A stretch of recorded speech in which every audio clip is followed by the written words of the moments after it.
श्री कृष्ण कहते हैं, जीवन का सच्चा ज्ञान जिस प्रकार दर्पण पर धूल जम जाए तो उसमें स्वयं का चेहरा स्पष्ट नहीं दिखाई देता। श्री कृष्ण कहते हैं, वैसे ही हमारे मन पर जब क्रोध, ईर्ष्या और अहंकार की धूल जम जाती है तो हम अपने भीतर के परम सत्य को नहीं देख पाते।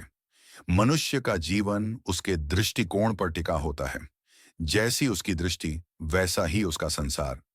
यदि दृष्टि विकृत हो जाए तो सत्य भी भ्रम लगने लगता है, और यदि दृष्टि निर्मल हो जाए तो अंधकार में भी प्रकाश दिखाई देने लगता है।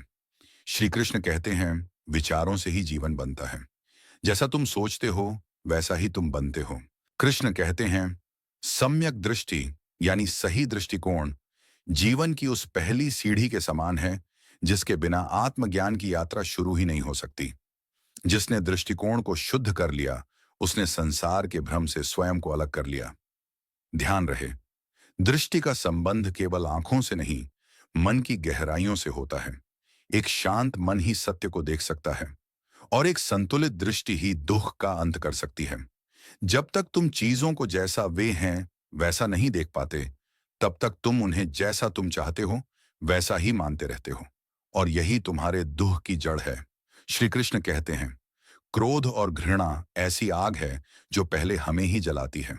दूसरों को जलाने से पहले वह हमारे भीतर की शांति को भस्म कर देती है।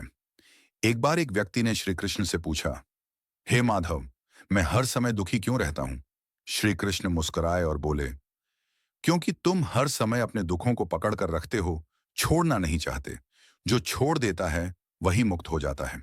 सम्यक दृष्टि यानी सही दृष्टिकोण जीवन की उस पहली सीढ़ी के समान है जिसके बिना आत्मज्ञान की यात्रा शुरू ही नहीं हो सकती। जिसने दृष्टिकोण को शुद्ध कर लिया उसने संसार के भ्रम से स्वयं को अलग कर लिया। ध्यान रहे, दृष्टि का संबंध केवल आंखों से नहीं, मन की गहराइयों से होता है।